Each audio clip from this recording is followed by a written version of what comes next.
lovelies, it's Lex and welcome back to Speed Dating for Ghosts. I haven't played this game in a while. I only did one episode of it, but everybody seemed to really like it, and my mom liked it, so I'm gonna play another one from my mom. So it's like a dating simulator, but with ghosts, so yeah. Alrighty, so, oh, hello there. You must be here for speed dating. My name is Fran. I run this little operation. Nice to meet you, Fran. I did have to re-download the game, so I don't know if everything is saved or not. Also, apologies if you watched the last Holy Potatoes Were in Space video that went up on this past Saturday. For whatever reason, I'm an idiot, and whenever I was recording, I didn't select my microphone, like the correct microphone for it to record, so it recorded none of my mic audio. So yeah, but I wanted to still put it up because I didn't want anybody to be missing anything. But anyway, you're a nice one. We get all kinds of ghosts here. Nice ones, sad ones, a few spooky customers. It gets lonely being a ghost. It has been pretty difficult. It has? Wonderful! Then let's get started. We've got 3 rooms set up, each with their own super fun themes. Pick one and sit at a table. Makes sense. Doesn't it though? Another ghost who also signed up sits across from you. You'll have a few minutes to get to know them, then a bell rings and you switch seats. A bell rings from somewhere. Just like that. In all, you'll meet 3 ghosts over 2 rounds. At the end, you get to choose your favorite. If they like you too, then you go on a date. How's all that sound? I can't wait. Neither can I. First things first though. Alright, so last time we went into the Room of Palms, I'm pretty sure. Let's do this one. Let's do Room of Black. I wonder who we're gonna get.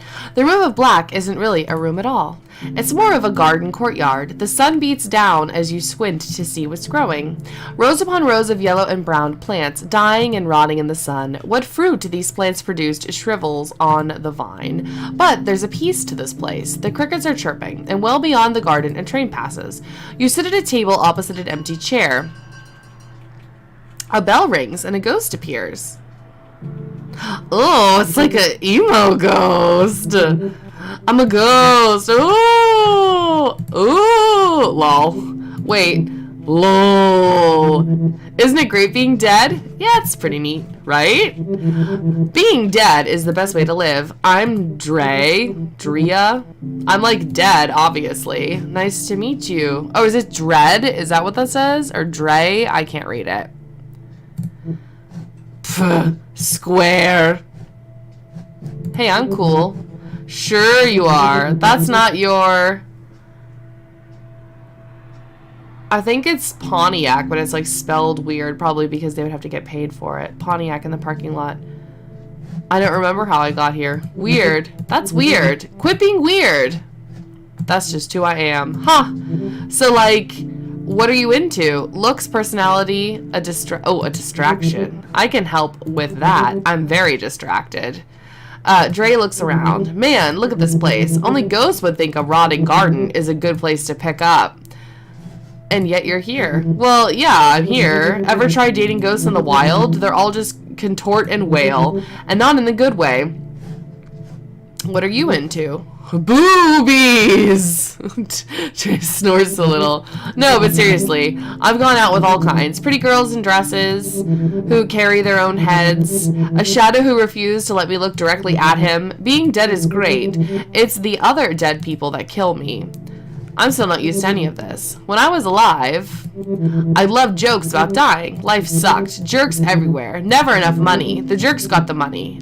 It'd be all, the best way to die is now, before death does me in. It should at least buy me dinner. Jokes, you know. But now that I am dead, it just feels right. Like maybe it was meant to be. Which I guess makes sense. Since we all die in junk. The bell rings. I'm not super interested in this person. Antler Ghost rang that bell again. That means we change places. See you in a bit. Yeah, I'm not overly enthused about that one. Another ghost appears. Oh, what are you? Oh, hello there. I'm Hattie. You'll have to forgive me. I'm a little shy. It's just so nice to get out of the home, to see a new face. I like your face too. You're too kind. My looks aren't what they used to be. Guess when you get old, you look at even after you go. I haunt the old folks' home where I died, Queen Mary's. It's not a nice place to live, let alone die. Few nursing homes are. The nurses do their best, but they are short-staffed. The residents are frequently neglected. To make Queen Mary's a little better, that is my mission in death. How do you help? Anyway, I can. I keep watch on vitals, ring a nurse when needed, tuck residents in at night. In their final moments, I whisper in their ears. There is more, I say. Just you wait. That's so nice. I never thought death would be like this. As ghosts, we have power over the living, whether they know it or not. We ought to use that power for good. I agree. Now that you're dead, what do you do with your time? I help people too. I play tricks on people. I'm still figuring that out. I help people too. When I was little, my father sent me to Bible study. They told us about heaven, eternal happiness, all that. I remember telling the priest, that sounds so selfish. What about everyone else? I'm not even sure this is different. No, it's not. But it's better than nothing. The bell rings. I like her more. She looks like Reese's Puffs. Oh, I guess that's our time. I suppose I will see you again when I come back around. Thank you for the talk. All right, who's our third option gonna be? Another ghost appears. Oh God, you're creepy. ... The ghost says nothing, only stares. ... Stare back. ... The ghost's eyes narrow your eyes. ... The ghost opens their mouth wider. The sides begin to crack and tear. Inside smells so foul, musty and sour, like rotting peaches. The ghost lets out a guttural cry, low and lonely. The other ghosts in the room are all looking at you. Stand your ground. Is he gonna stop? You are not like the others. I could say the same about you. I am a vengeful spirit, not unique among ghosts, just perhaps among these ghosts. What brings vengeance to speed dating? I was more. I was a man, an accountant. Gary. That name sounds wrong now. Silly. Common. Gary liked the patter of rain, baseball games, and a decaffeinated tea. What happened to Gary? The ghost's eyes grow wide. He breathes in deeply, remembering something horrible. I'm sorry. Don't be sorry. Sorry is reserved for those who are not. I still feel the blade, the life draining out. Oh, he killed himself. Emptied, an empty space. Where once there was something, now cobwebs, a draft. I'm so sorry, Gary. Do not be sorry. Gary is gone. The bell rings. Your time with Gary is over. I don't like Gary either. He lifts up his fragile frame and shambles over to the next table. I like the lady that looked like Reese's Puffs. What is he looking for? The second round begins. Oh, this guy. Everybody's so flippin' gloomy here. I keep thinking, who died? Everyone died. That's the joke. You know that's the joke, right? Man, we should just go haunting. Freak out some flesh bags. Give them something to be afraid of. Maybe. Like you're gonna do better than me here or anywhere. Most ghosts are sad as heck. Or boring. Lots of boring ones, too. What makes a ghost cool? Did you really ask that? If you're cool, you're cool. You just are who you are. You're not trying to. Wear someone else's bed sheet, you know? I've only met a few ghosts like that so far. Mostly ones I meet at punk shows. It's great because you never need a ticket. What kind of punk shows? Emo! And the harder old stuff. Yeah, I know. I'm a cliche. I like the harder old stuff. I'm sure you do. I don't meet a lot of ghosts like you. Nice ones, I mean. Usually I pal around with other poltergeists. What's wrong with poltergeists? Nothing at all. Poltergeists are the best. It's pretty much just like the movie. Every time I even tried to suck a girl into a TV, the glass got in the way. Kinda messy, actually. Did she die? Nah, I was kidding. I'm not like that. My friends, though, way more intense about the ghost stuff. My friend Beck likes to make corpses wink at morticians. Open caskets at funerals. Allison haunts the airport hotel. Guess she likes to watch weird people doing it. I just hang out. Go to shows. Terrorize this normie couple I know. Rich types who moved into my old house. They actually put up a plaque that says, live, laugh, love, bleh. How do you terrorize normies? Possession is fun.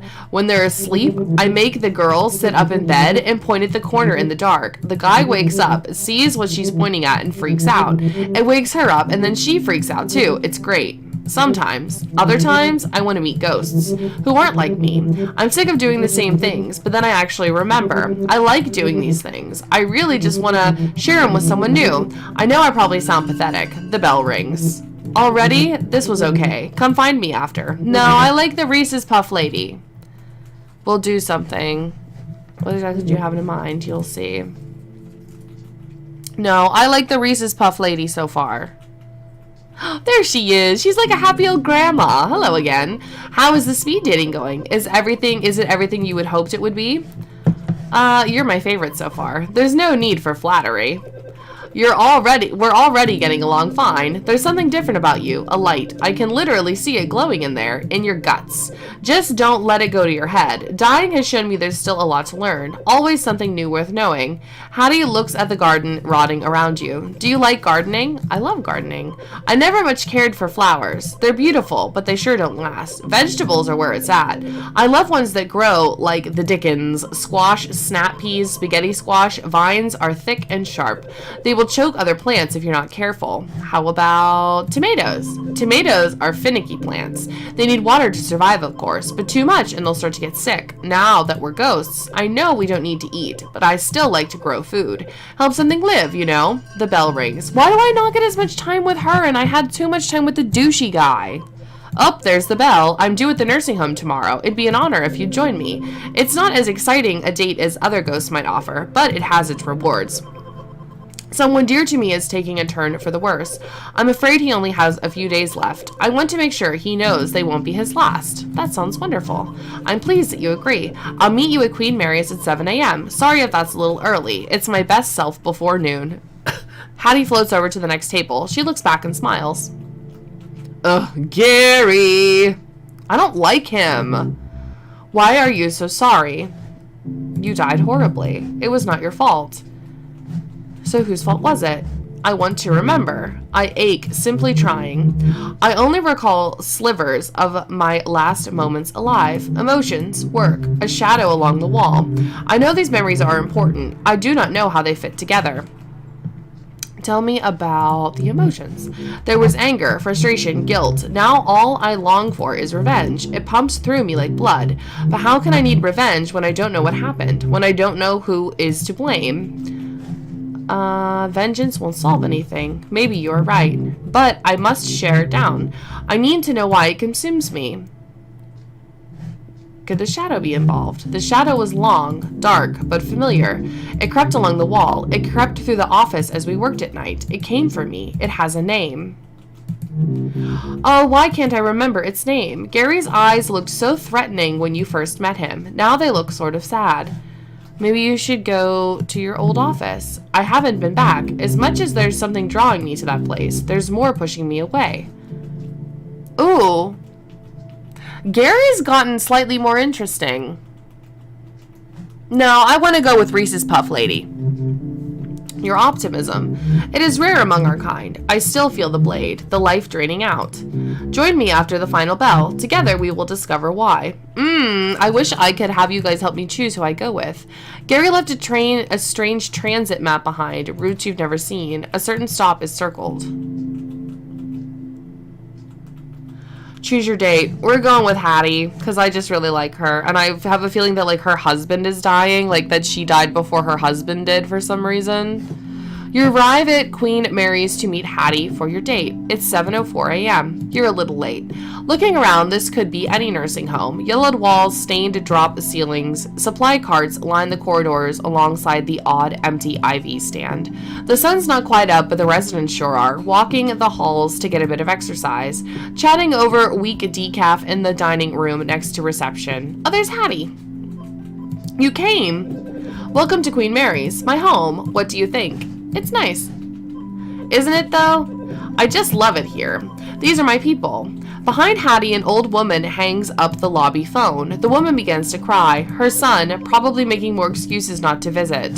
Can we do anything? Not unless you possess her son and march his sorry butt down here, Hattie laughs. Please don't actually do that. It won't help. Besides, there's someone I want you to meet.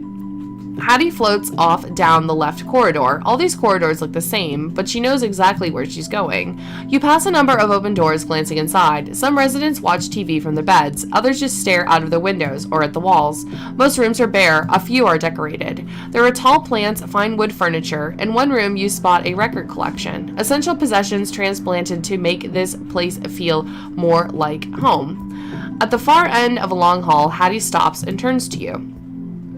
So, I know this is probably obvious, but we're here to see Milton. He was my partner for 47 years. If you think I'm a firecracker, Milton's all sparks. You'll like him, I think. He's been doing worse lately. Is he sick? He's just old. The little things stack up when you're old. Eventually one kills you. I've been spending a lot of time here. It has him concerned. Milton says I'm hanging on to the past. He wants me to make friends who are more like me. Ghosts, he means. I want to show him that I met a good one. I want him to meet you. It will make him so happy. Hattie turns to go into Milton's room. Good morning, Millie. Inside is an empty bed, neatly made. Milton is gone. Oh no. Hattie frantically searches the room. She spots the chart at the foot of the bed. This says he had an aneurysm and he was taken to the hospital. She looks at you with fear in her eyes. I have to go. I can come with you. I'd like that. I know it's a lot to ask, but I'm scared to do this alone. Aw, see, I figured it was her husband that she wanted to go see. You arrive at the hospital with Hattie. She floats behind the reception counter to locate Milton's room. Second floor, intensive care. Milton's room is dim. A reedy old man with a thick mustache lies in the bed motionless. It's quiet except for a steady whoosh and click of a machine by his side. Oh, he's on a ventilator. A ventilator connected to a tube run down his throat. The machine is breathing for him. Oh no, Milton. She looks around as if he might have already left his body. They were supposed to let him go. Oh, he's supposed to be a DNR. Hattie looks at Milton's chart. It says he was found unresponsive, no signs of brain activity, but I still feel his presence, don't you? I feel it. But where is he? Is he lost somewhere? Is he trapped in there? Oh, Milton. His sister has power of attorney. He didn't want this. He signed a form that said do not resuscitate. That's what a DNR is, if anybody didn't know what a DNR is. It's like if somebody finds you dead, or like if you are in the hospital or whatever, they make it so that you're not put on any kind of life support kind of things. He didn't want this. Hattie looks up. I'm sorry I dragged you here. I know this must be quite awkward. If you don't mind, I'd like to be alone with Milton now. I understand. Thank you for understanding. Oh, that's so sad. You step into the hall to leave. You can hear Hattie saying something at Milton's bedside. There's so much more, my love. Just you wait. Aww. Well, that's the end of our date with Hattie and her dead husband. Hopefully you guys enjoy speed dating for ghosts. I really like it. I think it's really interesting. It's definitely not, I'm not going to say it's not a fun game because it is really fun, but I think it's almost more like a social experiment than it is a game. But hopefully you guys enjoy it. Please let me know if you did down in the comments. As always, please feel free to leave me suggestions in the comments for any other games you'd like to see. If you have any questions, or if you just want to say hello, because I do really, really love to read comments and just talk to you guys down there as well. And also, if anybody's interested, in the description I have links to my Instagram, my Twitter, my Discord, and my Streamlabs page. But yeah, have a wonderful rest of your day, guys, and I'll see everybody later on.